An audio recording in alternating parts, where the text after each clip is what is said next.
ও আমার ভাই জানেরা, দাহিয়াতুল কলবি তিনি একজন আল্লাহর নবীর সাহাবী।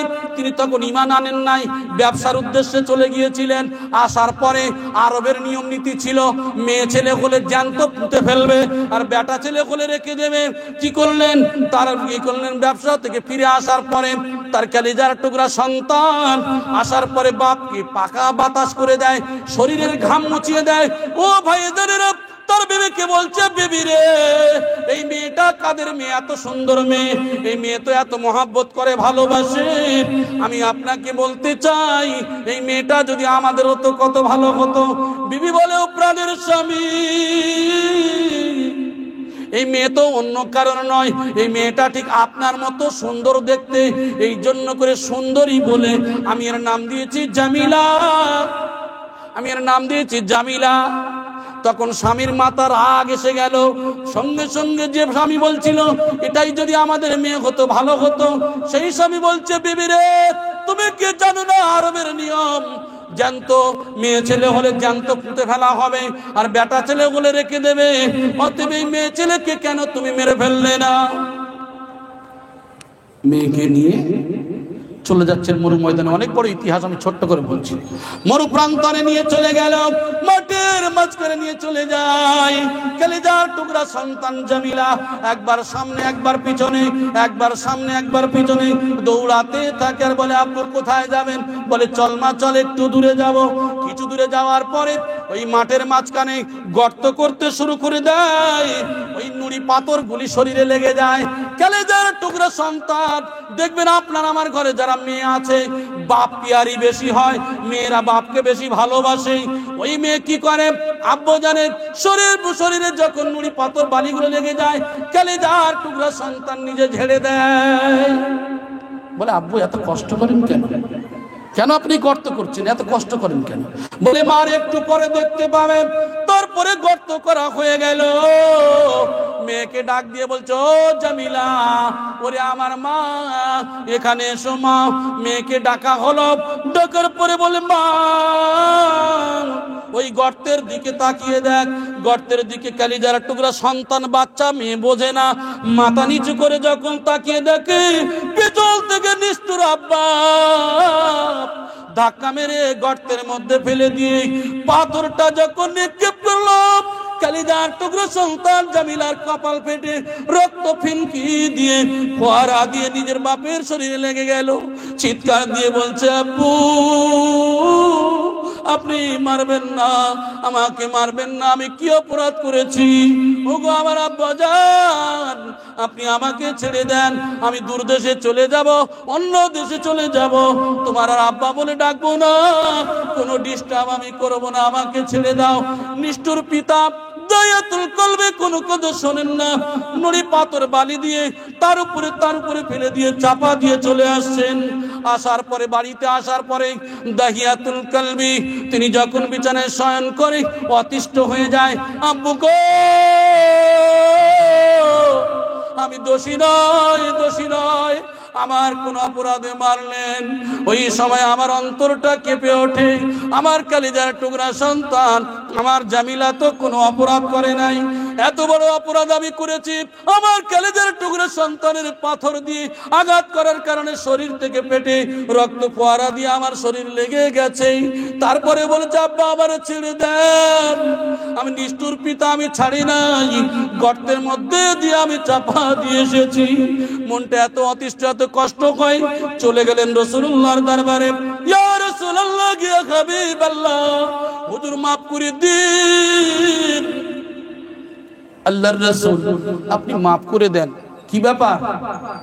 বলে, ইয়া রাসূলুল্লাহ, ইয়া হাবিবাল্লাহ, হুজুর আমি ব্যবসার উদ্দেশ্যে চলে গিয়েছিলাম, চলে যাওয়ার পরে এমন সময় বাড়িতে ফিরে এসেছি। আসার পরে আমার মেয়ে আমার মহব্বত করে, আমি নিষ্ঠুর পিতা, আমি নিষ্ঠুর। আমার কলিজার টুকরা সন্তানকে নিয়ে যখন মাঝ ময়দানে নিয়ে গেলাম, মাঠের মাঝখানে নিয়ে গর্ত করি, ওই নুড়ি পাথরগুলো শরীরে লেগে যায়, আমি ঝেড়ে ফেলে দিই।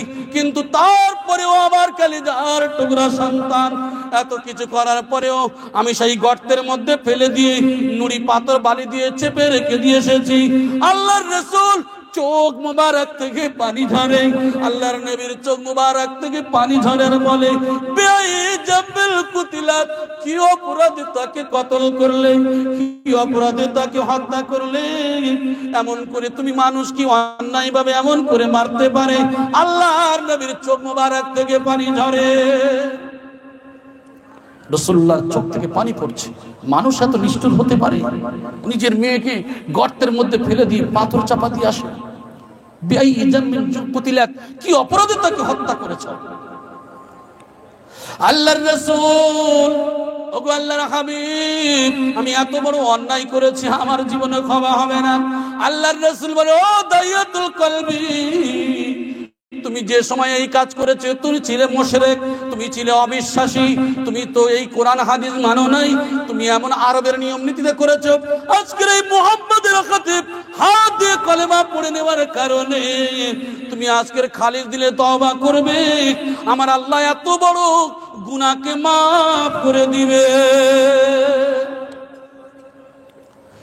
এত বড় অপরাধীকে যদি আল্লাহ মাফ করতে পারে, আর আমরা মদ খাই, সুদ খাই, জিনা করি, জাকাত করি কম বেশি, এমন কাজের মধ্যে থেকে আমরা যদি তওবা করতে পারি, আমার আল্লাহ মাফ করবে না? করবে না? মাফ করবেন। জোরে বলেন সুবহানাল্লাহ। আচ্ছা, আমরা যে পাপগুলো করি আল্লাহ দেখতে পায় না নাকি? কথা বলেন।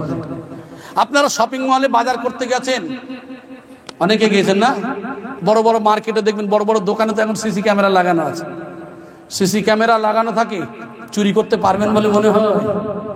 ধরা পড়ে যাবে। আবার চিন্তা করেন, আরে মানুষের কি আবিষ্কার, এই যে সিসি ক্যামেরা লাগানো আছে, ক্যাশে বসে আছে, মাল আপনি বাছাই করে নেবেন, এখানে এসে ক্যাশে পয়সা দেবেন। এখন মানুষের কি আবিষ্কার, ইব্রাহিম দিলেন কে? কথা বলেন আল্লাহ। সে আল্লাহ দিলেন। আচ্ছা, আপনি তো ভাবলেন না কোনোদিন আপনার শরীরে সিসি ক্যামেরা লাগানো আছে? আল্লাহর কোরআন বলছে, কিরামান কাতিবিনা ইয়ালামুনা মা তাফআলুন। ও বান্দা, তোমার দুইটা কাঁধে দুইটা সিসি ক্যামেরা লাগানো আছে। এই সিসি ক্যামেরা তুমি রাত 12টার পরে তোমার বান্ধবীর সঙ্গে ছাদের উপরে উঠে কোথায় গল্প করেছিলে, তুমি কলা বাগানে, মাঠে ঘাটে, কোথায় কোন সময় তোমার বান্ধবীর সঙ্গে তুমি খেলা করেছিলে। শুধু তাই নয়, রাতের বেলা জলসা হয়েছিল, ওই সময় তুমি বাজারে গিয়ে কন্যানির পিছনে তুমি ঘুরেছিলে, ওই সময় সবকিছু লেখা হবে, ওই জায়গায় সবকিছু লিপিবদ্ধ হচ্ছে।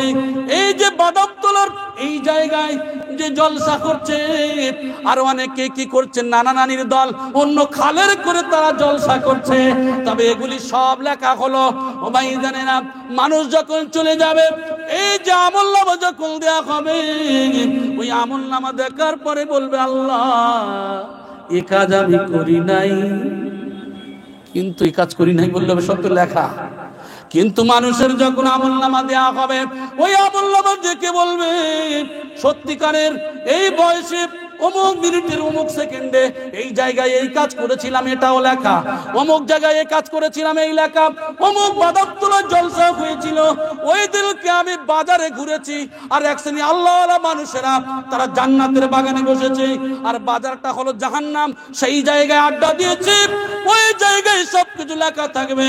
সেই দিনকে যখন দেখবে, লা ইউগাদিরু সাগীরাতান ওয়ালা কাবীরাতান ইল্লা আহসাহা ووجدوا ما عملوا حاضرا ما لهذا الكتاب। ছোট বড় সব লেখা, কোন মিনিটে কোন সেকেন্ডে কোথায় কি করেছি, সব লেখা, সব লেখা।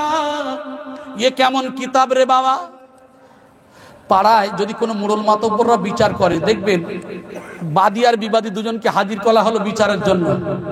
এখন বিচারের সময় যখন বিচার নেওয়া হয়, উভয় পক্ষের যে কেউ না দোষী, ঠিক কিনা বলে? যে কেউ একজন তো দোষী হবে।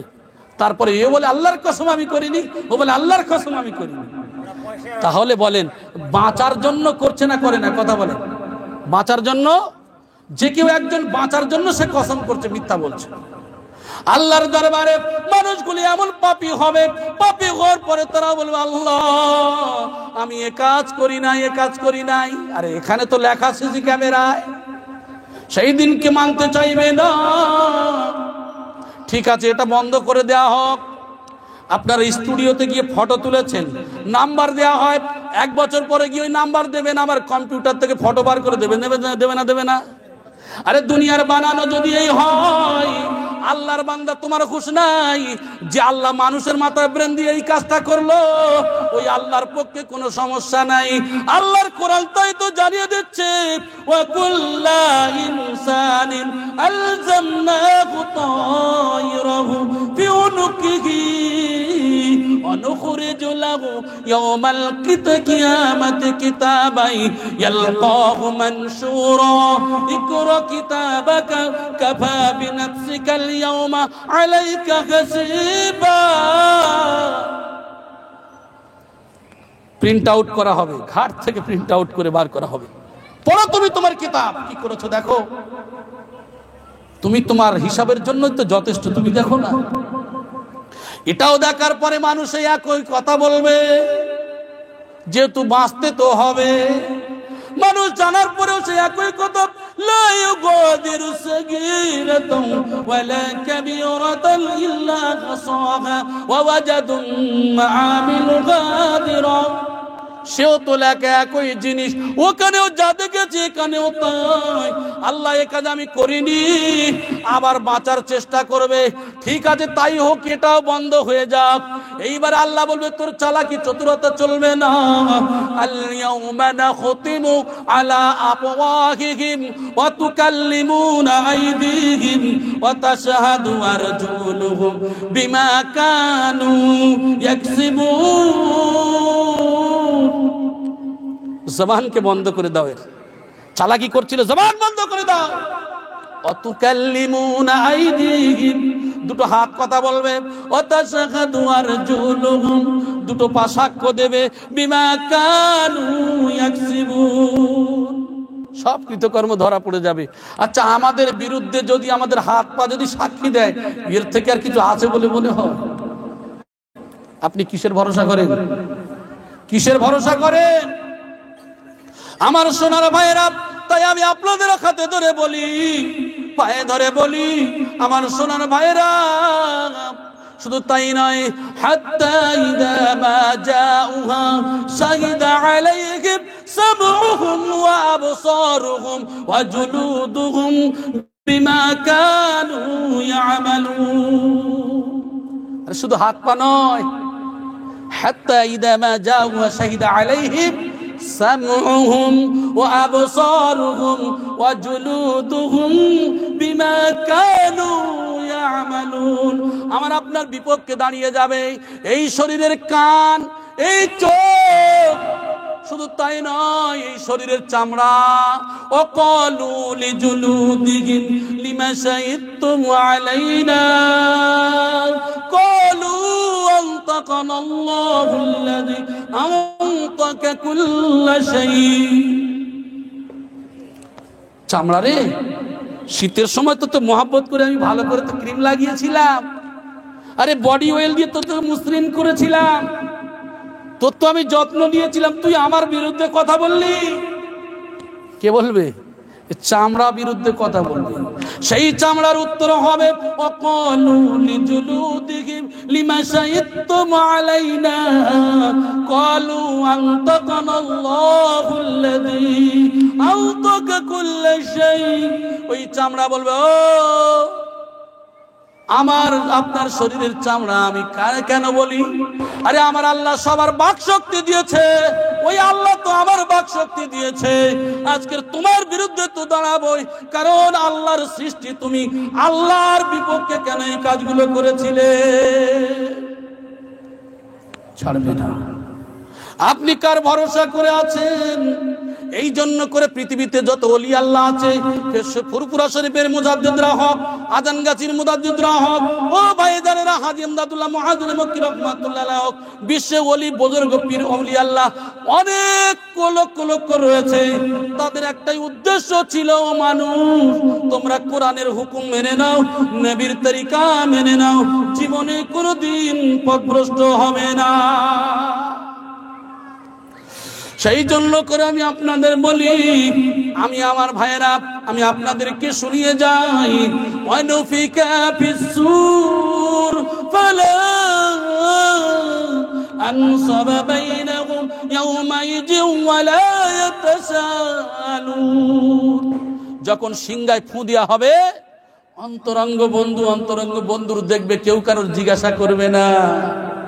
দুনিয়া বিপদে পড়লে বন্ধুর সাহায্য চাইলে 5,000 টাকা পাবেন, মেয়ের বিবাহ দিতে পারেন না 100 টাকা পাবেন, 200 পাবেন, 5,000 পাবেন, 50,000 সাহায্য চাইলে পাবেন। এ বন্ধু না হলেও বন্ধু দেয়, কিন্তু মরণের পরে সেই বন্ধু আর দেখবে না। ওয়ালা ইয়াসআলু হামিমুন হামিবা, সেই দিনকে একে অপর বন্ধু দেখতে পারবে না। সেই দিনকে দেখতে পাবে কেউ কারোর জিজ্ঞাসা করবে না। আমার সোনার ভাইয়েরা, তাই আমি আপনাদেরকে বলি, ইউবাসসিরুনহুম ইয়াওয়াদ্দুল মুজরিমু লাউ ইয়াফতাদি মিন আযাবি ইয়াউমিন বিবানি وصاحبته وأخيه وفاصلته التي تؤوي ومن في الأرض جميعا ثم ينجيه। আমার সোনার ভাইরা, আল্লাহর কোরআন বলছে ইউবাসসিরুনহুম ইয়াওয়াদ্দুল মুজরিমু লাউ ইয়াফতাদি মিন আযাবি ইয়াউমিন বিবানি। সেই দিনকে একে অপরের সময় দেখবে, কিন্তু সেই দিনকে যখন মানুষ বিপদে পড়ে যাবে, আল্লাহ আমি আপনার ট্যাক্স দিয়ে এই আযাব থেকে বাঁচতে চাই গো আল্লাহ, তার জন্য আমার সঙ্গীকে দিয়ে আমার সন্তানদেরকে দিচ্ছি, আল্লাহ ছেড়ে দেন। আল্লাহ ঘুষ খাবেন বলে মনে হয়? কথা বলেন। আরে দুনিয়ায় যে কোনো কাজ হয় না, পার্টির নেতা হোক আর আপনার যে কোনো এমএলএ এমপি হোক, যাই হোক না কেন, তবু দিয়ে দুনিয়ার নিয়মে এখানে ওখানে আপনি কোর্ট হোক এখানে হোক মাল তবু দিয়ে কাজ সেরে নেন, ঠিক কিনা বলেন? কিন্তু আল্লাহর সঙ্গে কোনো চালাকি চতুরতা চলবে না। আমার ভাই জানেরা, তাই আমি আপনাদেরকে বলি, আপনাদের হাতে ধরে বলি, পায়ে ধরে বলি, ওই দিনটা এত কঠিন দিন। সেই দিনকে সন্তানদের দিয়ে বাঁচতে চাইবে, সেই দিনকে আল্লাহ কোনো কথা শুনবেন না। ওয়াসাহিবাতিহি ওয়া আখি, নিজের প্রাণের বিবি নিজের ভাইকে দিয়ে দিচ্ছি, আল্লাহ আমার ছেড়ে দেন। আল্লাহ সেই দিনকে ছাড়বে না, সেই দিনকে আল্লাহ ছাড়বেন না। ওয়া ফাসিলাতিহিল্লাতী তুবি, আল্লাহ আমি যে গোত্রের কাছে মানুষ হয়েছি, যে গোত্রের কাছে আমি মানুষ হয়েছি গো আল্লাহ, সেই গোত্রে আমাকে ছেড়ে দিন। আল্লাহ বলবে হবে না, হবে না। আমি আল্লাহ প্রশ্ন দিয়েছিলাম, উত্তর দিয়েছিলাম, আমি কোরআন পাঠিয়েছি, আমি নবী পাঠিয়েছি, রাসূলুল্লাহর হাদিস দিয়ে বুঝিয়েছে, কোরআনকে বুঝিয়েছে, কিন্তু মানুষ তোমরা সেদিন কোরআন শুনো না। খাতামাল্লাহু আলা কুলুবিহিম ওয়া আলা সামিইহিম ওয়া আলা আবসারিহিম গিশাওয়াতুন ওয়া লাহুম আযাবুন আযীম। আপনাদের কটা কথা শোনাবো আমার ভাই জানেরা, এক একটা আয়াতের ব্যাখ্যা করলে সময় যাবে, তবে জেনে রেখে দিন, সেই দিনকে মানুষরা কোরআন শুনবে, কিন্তু মানুষ কোরআনকে সঠিকভাবে শুনবে না। কোরআন দেখবে কিন্তু সঠিকভাবে দেখবে না। এক কথায় ভালো জিনিস তারা দেখবে না, শুনবে না, দুনিয়ার খারাপ জিনিস শুনবে, দেখবে। ছেলেরা, ইয়ং ছেলেরা, যেটা নিষেধ করা হয়েছে, কোরআন পড়তে বলা হয়েছে, পড়ে না। নামাজ পড়ার কথা বলা হয়েছে, নামাজ পড়ে না। মদ খেতে নিষেধ করা হয়েছে, মদ খাই। এদিকে ফ্রি ফায়ার খেলার জন্য রাস্তার পাশে বসে ফোনটা নিয়ে শুধু টপ টপ করে মারে, মশার কামড় খায়, রাত 12টা 1টা 2টা ভোর হয়ে যায়। আপনাদের এলাকা ভালো, এরা করে না। আমি আমাদের এলাকার কথা বলছি। ফ্রি ফায়ার খেলতে খেলতে সকাল হয়ে যায়, মশার কামড় খায়। 5 মিনিট, 10 মিনিট, 12 মিনিট নামাজ পড়বে, টোটাল 24 ঘন্টার মধ্যে 55 মিনিট সময় দেবে, আল্লাহর জন্য দেয় না। মুসলমান আছে না? না। অথচ এরা বলে আমরা জান্নাতে যাব। শুকনো হারামখোরের দল। জেনে রেখে দিও ও আল্লাহর বান্দা, এখন কোন মৌলী সাহেবের মুখ থেকে শুনেছে, আসলে এটা তো রাসূলুল্লাহর হাদিস, মান ক্বালা লা ইলাহা ইল্লাল্লাহ ফাদাখালাল জান্নাহ, যে বলে লা ইলাহা ইল্লাল্লাহ সে জান্নাতে যাবে। তো যা হোক না, আমি তো লা ইলাহা পড়েছি, আমি জান্নাতে যাব। এত সহজ নয়।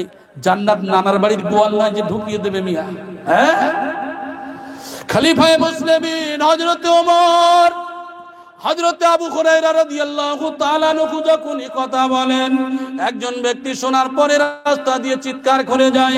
খলিফায়ে মুসলিমিন হযরত ওমর রাদিয়াল্লাহু তাআলা আনহু ওই ব্যক্তির কলারটা চেপে ধরে রাসূলুল্লাহর দরবারে নিয়ে গেলেন। আল্লাহর নবী মসজিদে নববীতে নামাজ পড়াচ্ছেন, মসজিদে নামাজে শরীক হয়ে গেলেন। নামাজ বাদ যখন রাসূলুল্লাহ ফিরে বসলেন, আল্লাহর রাসূলকে বললেন, ইয়া রাসূলুল্লাহ, ইয়া হাবিবাল্লাহ, হুজুর আপনি কি এই কথা বলেছেন, মান ক্বালা লা ইলাহা ইল্লাল্লাহ ফাদাখালাল জান্নাহ? আল্লাহর নবী বলছেন, নাআম, হ্যাঁ আমি এই কথা বলেছি, কলেমা পড়লে জান্নাতে যাবে। ইয়া রাসূলুল্লাহ, ইয়া হাবিবাল্লাহ, হুজুর আমি আপনার কাছে জানতে চাই, আপনি তো দাখালাল জান্নাহ বলতে পারতেন, আপনি ফা শব্দটা কেন দিলেন? এই যে সুতরাং বা অতঃপর শব্দটা কেন দিলেন? ইয়া রাসূলুল্লাহ, আপনি আমাকে বুঝিয়ে দিন। খলিফায়ে মুসলিমিন উমর রে, অন্য কোন বিষয় নয়, ও উমর অন্য কোন বিষয় নয়, একমাত্র বিষয় হলো এই লা ইলাহা ইল্লাল্লাহ কলেমা পড়া মানে শরীয়তের পুঙ্খানুপুঙ্খ হুকুম মানা তার জন্য ওয়াজিব হয়ে যায়। কলেমা পড়েছো মানে তার শরীয়তের হুকুম মানতে হবে। তুমি শুধু কলেমা পড়ে নিলে আর দরকার নেই, তুই হিন্দু ভাইরাও পড়েছে কি? হ্যাঁ, এত সহজ নয়। আরে অনেক ঘটনা তো শুনেছেন, বিপদে পড়ে এখন নদী পার হচ্ছে, এদিকে ঝড় শুরু হয়ে গেছে, অনেক মুসলমানের আছে তারা পড়ছে লা ইলাহা ইল্লা আনতা সুবহানাকা ইন্নী কুনতু মিনাজ জালিমিন। তো হিন্দু ভাই আর বৌদি দুজনেই যেতে তারাও ওর সঙ্গেই শুরু করে দিয়েছে। কি ব্যাপার, আপনারা তো হিন্দু মানুষ, শাঁখা সিঁদুর আছে, আপনারা পড়ছেন কেন? বলে আমাদের কালী দুর্গার দিয়ে হবে না, এ যা ঝড়, একমাত্র আল্লাহ ছাড়ার কোনো রাস্তা না। তো আমাদের দশা তাই হয়েছে, আমাদের দশা তাই হয়েছে। আমি অনেক জায়গায় একটা কথা বলে থাকি, দুই বন্ধু, একজন ভগবানের মানে আর একজন আল্লাহর মানে। বলে ঠিক আছে চল, ওই পাহাড়ের উপরে উঠে দুজন মিলে জাম্পিং করে নিচেই পড়বো, এখন দেখবো তোর ভগবান বাঁচায় না আমার আল্লাহ বাঁচায়। দুজন উঠেছে, একজন উঠে বলছে আমি আগে পড়বো না তুই আগে পড়বি। বলছে ঠিক আছে, কি করা হবে?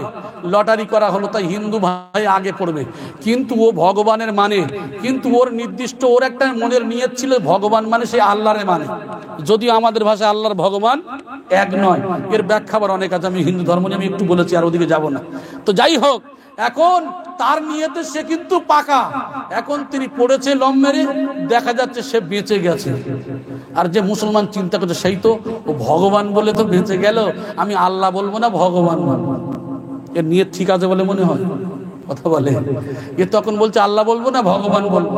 ঠিক আছে, এক কাজ করি, আল্লাহ বলতে বলতে যাই, মাঝখানে নিয়ে ভগবান নাই বলে ঠেলে উঠবো, যদি বাঁচে। এর হাত পা আগে গুঁড়ো হবে, ঠিক কিনা বলে?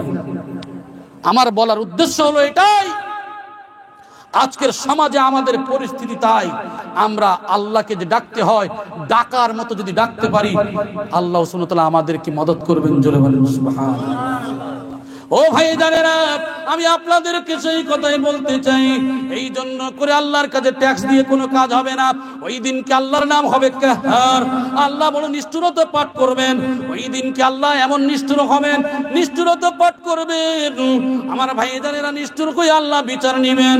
আমার ভাই জানেরা, তাই ট্যাক্স হিসাবে বিবি দিলে হবে না, ভাই দিলে হবে না, সঙ্গে সাথে দিলে হবে না। এমনকি ওমান ফিল আরদি জামিয়া সুম্মা ইউনজিহি, শুধু তাই নয়, যদি নাজাতের জন্য যদি বলে আল্লাহ গোটা পৃথিবীর সমস্ত সম্পদ দিয়ে দিলাম, আমাকে ছেড়ে দাও, ছেড়ে দাও, সেই দিনকে নাজাত পাওয়ার রাস্তা নাই, কারণ আমার আল্লাহ ছাড়বে না। কি ভাই কথা বলে? আল্লাহ কিন্তু ছাড়বে না। একমাত্র সেই দিন কি কাজ হবে? ফামান ইয়া'মাল মিসকালা যাররাতিন খায়রান ইয়ারা ওয়া মান ইয়া'মাল মিসকালা যাররাতিন শাররান ইয়ারা। যাররা যাররা পরিমাণ হিসাব নেওয়া হবে, যে যতটুকু ভালো কাজ করবে তার প্রতিদান পাবে, আর যে যতটুকু খারাপ কাজ করবে তার শাস্তি পেতে হবে, ছাড় নাই। তাই তো বলি, ফাম্মা মান সাকুলাত মাওয়াজিনুহু ফাউলাইকা হুমুল মুফলিহুন। যার নেকির পাল্লা ভারী হবে সেই দিনকে সে বড় সফল কাম, আর যার নেকির পাল্লা হালকা হবে সেই দিনকে তার দশা কি? জাহান্নাম। তাই তো বলি বান্দা, হাসরের ময়দানে যখন মানুষগুলি মারা যায় আমরা কবরে রেখে আসি, কিন্তু আমাদের কি হুঁশ আছে? কবরকে জিয়ারাত করেন আর কি ভাবেন অট্টহাসি করে তো আপনারা চলে আসেন, কিন্তু কবরকে জিয়ারাত করা মানে নিজের মৃত্যুর কথাকে স্মরণ করার দরকার ছিল। ও বান্দা, মৃত্যুর কথা তো স্মরণ হয় না, কিন্তু বান্দা তোমার সময় কখন ঘনিয়ে আসবে তুমি তা বলতে পারবে না। তাই তো আল্লাহর কোরআন বলছে, ওয়ানাহশুরুহুম ইয়াওমাল কিয়ামাতি আলা ওয়ুজুহিহিম উমিয়াও বুকমান সুম্মান মাওয়াহুম জাহান্নাম কুল্লামা ক্বাবাত জিদনাহুম সাঈরা। আরে হাসরের ময়দানে যখন নিয়ে যাওয়া হবে, হাসরের ময়দানে যখন নিয়ে যাওয়া হবে, মাথাটা নিচের দিকে করে পা উপরের দিকে করে নিয়ে যাওয়া হবে। সেই দিনকে ও মানব জাতিরা কেউ উলঙ্গ হয়ে পায়ে থাকবে না জুতা, খাতনাবিহীন অবস্থায় হাসরের ময়দানে উপস্থিত হবে। হুফাতান উরাতান গুরলা। আল্লাহর নবীর বিবি হযরত আয়েশা সিদ্দিকা রাদিয়াল্লাহু তাআলা আনহা বলেন, ইয়া রাসূলুল্লাহ, ইয়া হাবিবাল্লাহ, হুজুর হাসরের ময়দানে বেটা ছেলে মেয়ে ছেলে কি তারা একসঙ্গেই থাকবে?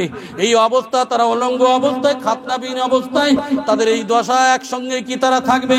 আল্লাহর নবী বলেন, হ্যাঁ ও বিবি আয়েশা, সেই দিনকে সবাই একসঙ্গেই থাকবে।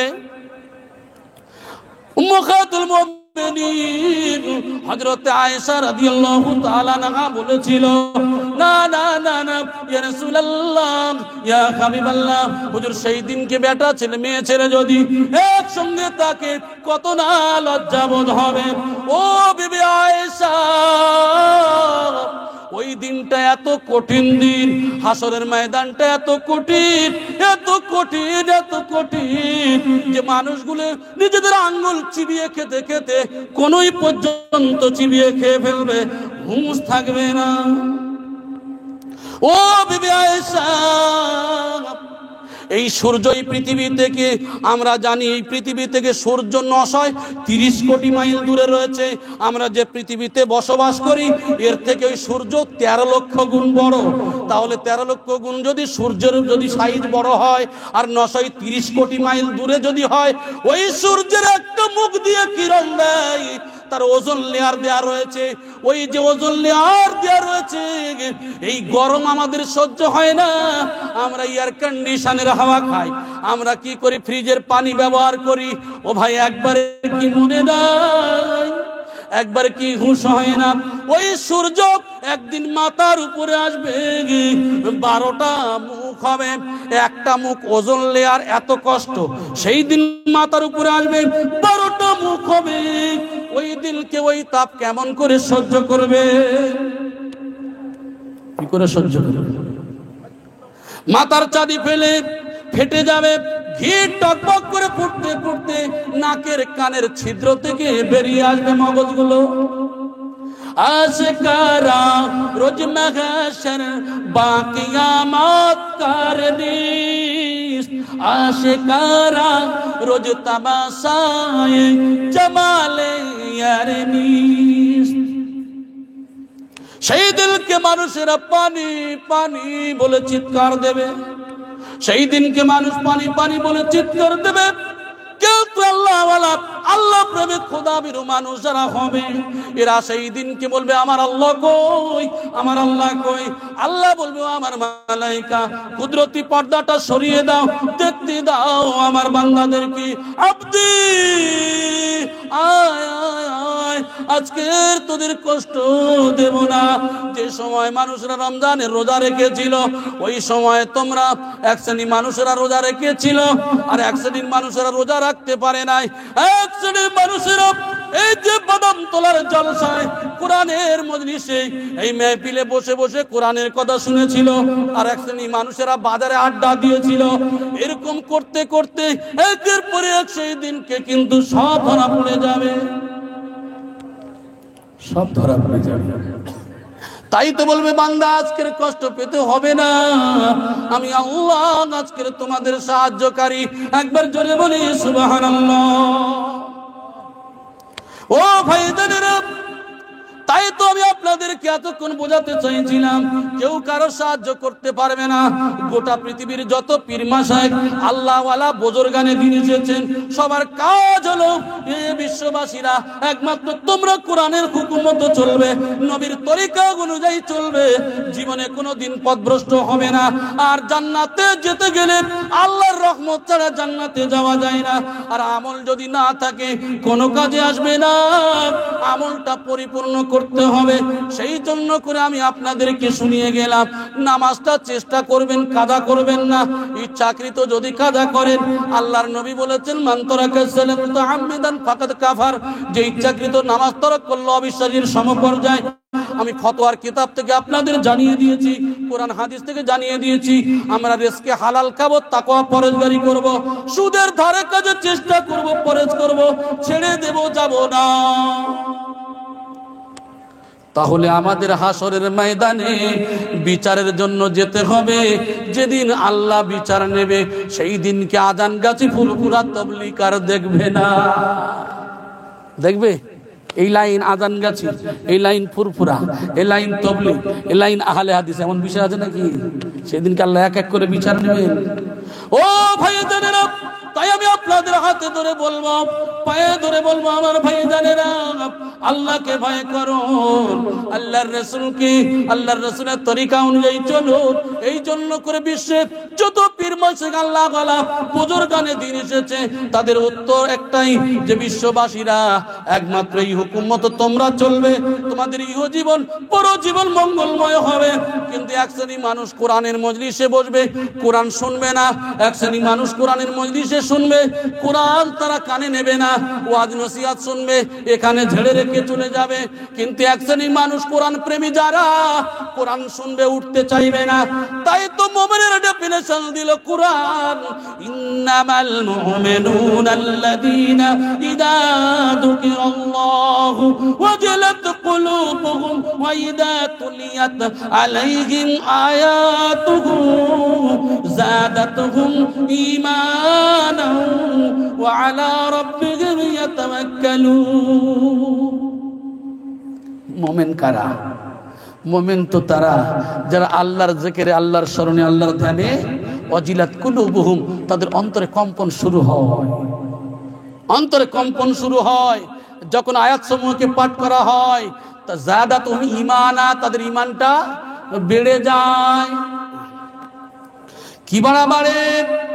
তখন আর তার এই কোরআনের মজলিস থেকে উঠতে ভালো লাগে না, উঠতে চায় না। বসে বসে তারা এত কষ্ট হয়, তারপরেও বসে থাকে। ও ভাইজানেরা, তাদের ভরসা থাকে ওয়ালা রাব্বিহিম ইয়াতাওয়াক্কালুন, তাদের ভরসা থাকে আল্লাহর উপরে। আল্লাহর ভরসা ছাড়া মুমিনরা অন্য কোনো ভরসা করে না। আর আমরা যদি বলি এর বিরুদ্ধে বলি, ওর বিরুদ্ধে বলি, তাহলে কালকের পঞ্চায়েতের মেম্বার আমার চাল বন্ধ করে দেবে, আমার রেশন দেবে না। ঠিক কিনা বলে?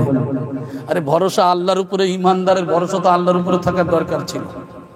আজকের সে ভরসা নাই। তাই তো আমরা বন্ধন কোম্পানির খালাতো ভাই বানিয়েছি, অমুক কোম্পানির মামাতো ভাই বানিয়েছি। দুনিয়ার নাজায়েজ হারাম কাজ করতে পিছপা হই না। ও ভাইজানেরা, একজন বিখ্যাত বুজুর্গ, নাম হলো হাবিবে আজম রহমাতুল্লাহি আলাইহি। ইনি তখন ঈমান আনেন নাই। হাবিবে আজম তিনি একজনের বাড়িতে সুদের টাকা আনতে গিয়েছিলেন। সুদের টাকা আনতে গিয়ে তার বাড়িতে তার স্বামী নাই। বলছে কি করছো? বলে আমাদের কয়েকদিন খাওয়া নাই, মরা গাধার মাথা নিয়ে আমরা রান্না করছি, মরা ছাগলের মাথা। বলে ঠিক আছে, তাহলে যখন টাকা নাই, তোমার স্বামী নাই, তাহলে ওইগুলো দিয়ে দাও। হাবিবে আজম সেগুলি নিয়ে বাড়িতে এসে বলছে, ও প্রাণের বিবি, এইগুলো নিয়ে রান্না কর, আমি খাবো। কোথায় পেলে? এই ব্যাপার। রান্না করে দেয়া হলো। সামনে যখন দেখতে পায় শুধু রক্ত, বিবি দেখে গোশ মাংস, আর এ যখন দেখে শুধু রক্ত, সেই সময় চলে গেলেন হাবিবে আজমি রহমাতুল্লাহ আলাইহির দরবারে। ও হাবিবে আজম হাসান বসরি রহমাতুল্লাহ দরবারে, ও হাসান বসরি রহমাতুল্লাহ আলাইহি, আমি বলতে চাই আপনার দরবারে এসেছি। কি ব্যাপার? যাওয়ার সময় আবার কিছু ছেলেরা তারা গীবত গিল্লা করে, ঠাট্টা করে। আরে বিখ্যাত শুধু করে গায়ের ধুলা যদি আমাদের গায়ে লেগে যায় আমরা পাপী হয়ে যাব, আমরা কি হয়ে যাব, নাপাক হয়ে যাব। এই দুইটা জিনিস নিয়ে চলে গেলেন হাসান বসরি রহমাতুল্লাহর দরবারে। হাসান বসরি রহমাতুল্লাহর দরবারে গিয়ে বলছিল, হুজুর এই ঘটনাটা আমাদেরকে জানান। ওই সময় বলে, বাবা কি সমস্ত ঘটনা যখন বলেন, ওই সময় বলেছিল, ও বাবা হাবিবে আজম, বাবা রে তুমি যখন সুদের টাকা আনতে গিয়েছিলে, ওই সুদের টাকা আনার পরে টাকা তুমি পাও নাই, তার স্বামীরে পাও নাই, তাদের কয়েকদিন যাবত খাওয়া নাই, তারা মরা পশুর মাথা নিয়ে রান্না করতে যাচ্ছিল, তুমি সেটাও ছাড়ো নাই। অতএব তোমার কাছে যখন রান্না করে দিয়েছে, অন্যজন যখন দেখে মাংস আর গোশ, কিন্তু আপনার কাছে যখন আনে এই মাংস দেখতে পায় আর আপনি শুধু দেখতে পান রক্ত। ও দেখে মাংস আর আপনি দেখেন রক্ত। তার কারণ হলো আপনি যে মানুষের কষ্ট দিয়ে টাকা আদায় করেন, এগুলি সব রক্ত পিপাসু। আপনি গরিবের রক্ত খাচ্ছে। তাহলে ইসলাম কি বলে, কি শিক্ষা দেয়? আমি বলবো বাদাম তোলার ভাইয়েরা, গরিব মানুষ বিপদে পড়েছে, এখন তার দরকার মেয়ের বিবাহ দেবে। মেয়ের বিবাহের সময় তার দরকার হয়তো 20,000 কি 20,000 কি 50,000। একটা উদাহরণ দিয়ে বলি, 50,000 টাকা দরকার, সে কিছু জোগাড় করেছে। আর কিছু দরকার, এখন আপনার বাড়িতে গেল, আপনি এখানকার ধনী মানুষ, ও ভাই আব্দুল সত্তার আমারে 10,000 টাকা ধার দাও। সে তখন বলে আমার কাছে টাকা নাই। আচ্ছা, ও মিথ্যা কথা বলেছে না সত্য কথা বলেছে? থাকার পরে বলে না, বলে না? আরে ও তো ভালো ধনী, নাম করা ধনী, অতএব 10,000 টাকা চেয়েছেন, দেয় না। আর যদি বলা যায় যে সুদে টাকা নেবো, 10,000 কেন 20,000 লাগবে, বলে তো কত লাগবে বল। এমন মানুষ আছে না নাই? মুসলমানের ঘরে আছে। আমি আপনাদেরকে এই কথাই বলতে চাই, এই মুসলমানেরাই, এদের মধ্যে এই সুদের প্রচলন সব থেকে বেশি। এখন দেখা গেল আল্লাহর রাসূলের তরিকাটা কি, আর আমরা কোন তরিকা নিয়ে চলি। ও গরিব মানুষ, তুমি যখন ধনীর কাছে সাহায্য চাইবে, ধনী মানুষ গো, তুমি যদি একটা টাকা দান করো 18টা সওয়াব পাবে।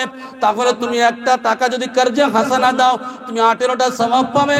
অতএব তোমার ওই গরিব মানুষ বিপদে পড়েছে, তোমার কাছে 10,000 টাকা সাহায্য চেয়েছে, যদিও ধার হিসাবে, করজ হিসাবে চেয়েছে, তাহলে ওই টাকাটা তুমি দিয়ে দেবে। আর একটা গরিব মানুষের পাশে যদি আর একজন দাঁড়ায়, এই করে করে যদি 2-5 জন তার পাশে দাঁড়িয়ে যায়, তার সঠিকভাবে তার মেয়ের বিবাহ হয়ে যাবে। এইবার গরিব মানুষের দায়িত্বটা কি? গরিব মানুষের আবার অনেক গরিব আছে এইরকম ধনীর মাল খেয়ে আবার দেয় না, আছে না নাই?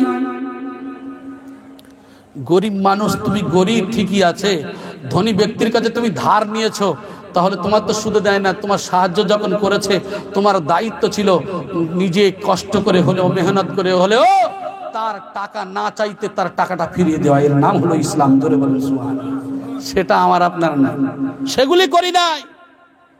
যদি সুদে নেওয়া হয় তখন ঠিক মাসে মাসে সুদ দেয়। তাহলে এই যে চালাকি চতুরতা যত আমরাই করি, আর নিউ স্টাইলে গজব দেয় কে? কথা বলে। আল্লাহ নিউ স্টাইলে গজব দিচ্ছে, এগুলি আমাদের হুঁশ নাই। আমার ভাইজানেরা, তাই আমি আপনাদেরকে সেই কথাই বলতে চাচ্ছি, আমার ভাইজানেরা, এই যে আমার আপনার দায়িত্ব হলো গরিব মানুষদের পাশে দাঁড়াতে হবে। ও গরিব ভাই, আপনার যে সাহায্য আপনি পেলেন, আপনি যে ধার হিসাবে নিলেন, ওই মানুষটার টাকাটা চাওয়ার আগে আপনি তার বাড়িতে গিয়ে টাকাটা পৌঁছে দেন। তাহলে দেখবেন সমাজে ধনী গরিবের মিশ্রণে যদি আজকের আল্লাহর রহমত বর্ষণ হবে, একে অপরের সাহায্য যদি দাঁড়িয়ে যায়, এই সুদ আমাদের মধ্যে থেকে একেবারেই চলে যাবে। আর এই সুদ আসার কারণ হলো আজকের মানুষের প্রতি বিশ্বাস নাই, আল্লাহর প্রতি মানুষের ভরসা নাই।